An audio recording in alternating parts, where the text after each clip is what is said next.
Let's bring in our next guest here on Live Now from Fox. This is Jay Young, an oil and gas expert. Thanks so much for being here on Live Now.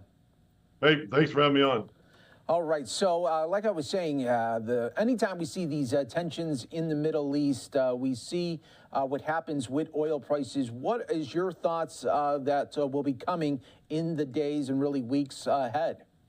Yeah, Mike, that's a great question. And I'll tell you, whenever you see any disruption in any type of, oil sanctioned countries and what's going on right now with that, you're going to see prices go up because just there's so much uncertainty in the markets right now, and how to get oil in and out of the countries, and we're not even with our sanctions on Iran right now. If we turn that off because they're the ones that are going into Kuwait, it's going to be bad. We're not even talking about, right now. Obviously, we're feeling really bad about the people in Israel and what's going on there. But you look at that, plus you look at what's going on with with Russia and all the different things. I mean, it's like there's so much disruption right now. We can really see oil move up to over $100 to $150 a barrel, literally overnight, if these interruptions continue on. Yeah, and that is what so many people here in this country and really beyond fear, that when we depend so much on this oil, and now when it's getting rocked there in the Middle East, that is when these issues really arise. And let's be honest, I mean, we've had high gas prices before this, and now it's really going to creep up there. How much a gallon could we see at the pump if this continues to drag on? Yeah, well, if you live in California, boy, could you see double digits? I don't know. It's crazy what they pay for gasoline out on the West Coast. But you know what, Mike? The crazy thing is, this is all before even you talk about, what's going on in the United States. And I've been talking about this for a long time. Is the companies right now are not going back to drilling for oil in the United States. They're just not doing that. And when you have companies that are literally making billions and billions of dollars and record profits, if you will, and they're not taking that money to go back into drilling. Normally, and I'm a fourth generation guy, I've been around a long time, career in oil and gas. Normally, when you see record profits, you have these companies that go right back into drilling, spending 90% of their money. They're doing not 50% now. They're only spending 50% of their profits going back into oil and gas drilling, which is going to hurt our supplies. That's the United States, not even talking about what's going on in Kuwait or all the other countries. Yeah, talking about really having us by the juggernaut there, no doubt about it when it's all said and done. But as we continue to talk to Jay Young here, I thank you for joining us here on Live Now from Fox. And what happened, though, back right before, for our folks here, if we want to just bring in a little bit about the strategic oil reserves. Back right before the midterm election, we did have Biden release some of that. Was that a good situation, and should we have depended, say, on that now? Yeah, right. Well, I think we have like 17 days left if we did go into a big war right now. We were cut off from our foreign countries. I mean, let's don't forget, we're only producing 13 million barrels of oil a day in the United States. And we need over 20 million. Our appetite, as George Bush said it in his State of the Union address, our appetite, our addiction, we have an addiction to oil. We need oil really bad, and we just do not have enough. We need 20 million barrels a day. We're producing 13. And if we're cut off from our foreign entities, that's 7 million barrels a day that we're going to need from other countries or strategic reserve or something. And if we don't have it, you're going to see prices $200, I mean, I heard somebody talk about $300 a barrel. I mean, we were under 147 under Obama, so I don't see it as a problem going to $150 to $200 anytime soon. Unfortunately, Mike, for people that have to drive to work and go pick up their kids, that's unfortunate. Yeah, it really is. And let's be honest here with the Countries that hate us, they control the oil, and we get so much from them. Some people would say, okay, if all these countries hate us and they control the oil and they kind of just put this out there that they could take it away and just not give it to us. Some would say, how come we don't ramp up here in the United States? And because we're seeing the issues play out, you got an unstable Middle East. Why can't we start ramping up here in the United States and get rid of the red tape and get that going faster so we could have the oil on demand? Yeah, that's a great question, Mike, and a great thought. And that's what really, I mean, before the pandemic, we had 1,300 rigs that were drilling for oil in the United States. And today we only have 700. So we're way away from drilling getting as many wells drilled. Now, rig count is very indicative of how much oil supply we're going to have in the market in the next, 6 months to 9 months. But we're not going back to drilling because there's a lot of oil and gas companies, as I mentioned a minute ago, they're spending 50% of their money going back to drilling instead of 90%.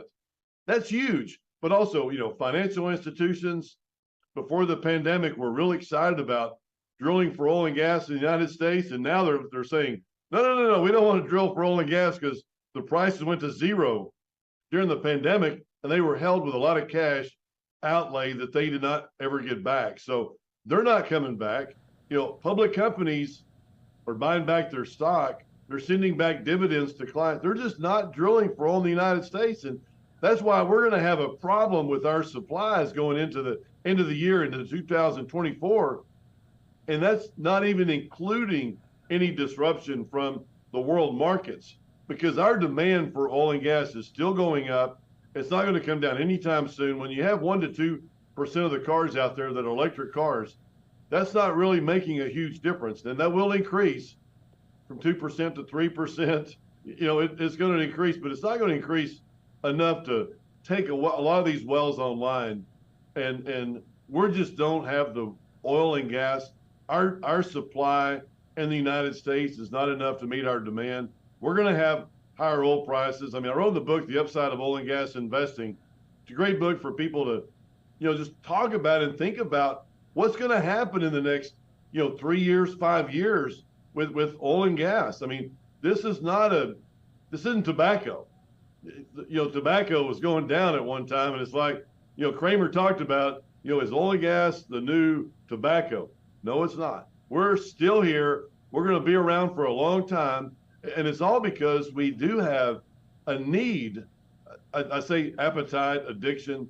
We do have a need. I mean, we'd like to drive. We like to drive during, Thanksgiving and Christmas and go see our families. And we drive back and forth to work. And then people are buying, places away from the town because they want to get further out and have an acre of land. And they're driving further, and traffic and the population continues to. I mean, I can sit here forever and ever and talk about, the demand for oil is going to continue for a long time, and we're going to need oil, whether or not these, I say green people, they're not literally green, but these green people, they can say that we don't need oil and gas, but we need oil and gas. And if all these states like Wyoming and California, Colorado, these states, it's very hard to get a permit. It's very hard to start drilling for oil and gas.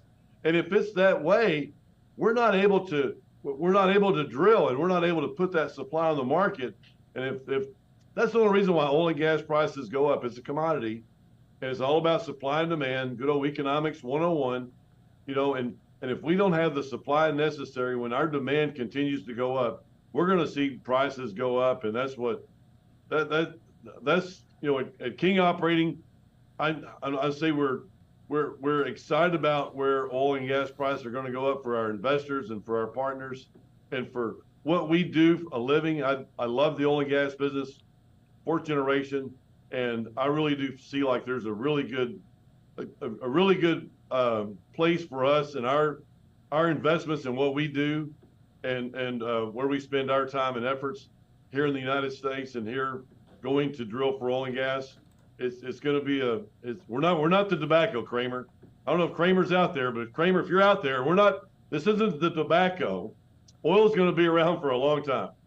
And I got to ask you lastly, Jay, you know, there is this push for electric vehicles and have more people driving EV. But I got to ask you, okay, some people are saying this, okay, if a lot of people go more EV because they're worried about higher gas prices and whatnot, what happens when a terrorist group wipes out our electric grid? What happens then to those cars? Oh, man, exactly right. And what happens when, you know, and I mean, and I know a lot of people that drive electric cars, not because they're trying to save on gasoline or, you know, they just love the cars, and they're great cars. I've been in them and I like them, and I've never driven one, but I'd love to drive one sometime, but they're nice cars. But you're right, the electric grid, what's going to happen to the batteries?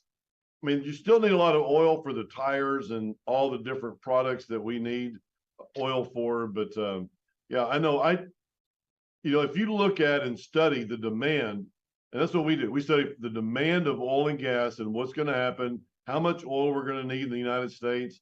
Electric cars are being sold at alarming rates in California, especially. And, you know, Elon Musk has done a great job. I don't know of too many people that can afford them because they're very, very expensive. But, you know, when you see the need and you see what's going to happen with the United States and what's going on with the demand for oil and gas, that's where we're going right now. I mean, I like them.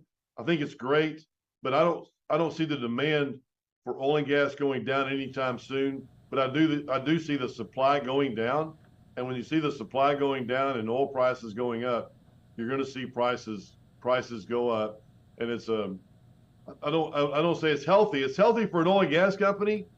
If you want to buy a public stock, there's a lot of great stocks out there. If you're looking for an alternative, you know, you look at King Operating, but just looking at it from a standpoint of, is oil and gas going to be around for a long time? And you know, I'm very bullish about what's going to happen in the years ahead. There we go. Jay Young, thanks so much for having this great talk with us. We always appreciate it here on Live Now. Absolutely, Mike. Call me back next month. Let's get updated. Yeah, let's do it because we'll need a fresh update by then. We appreciate it. We will. Great. Thank you.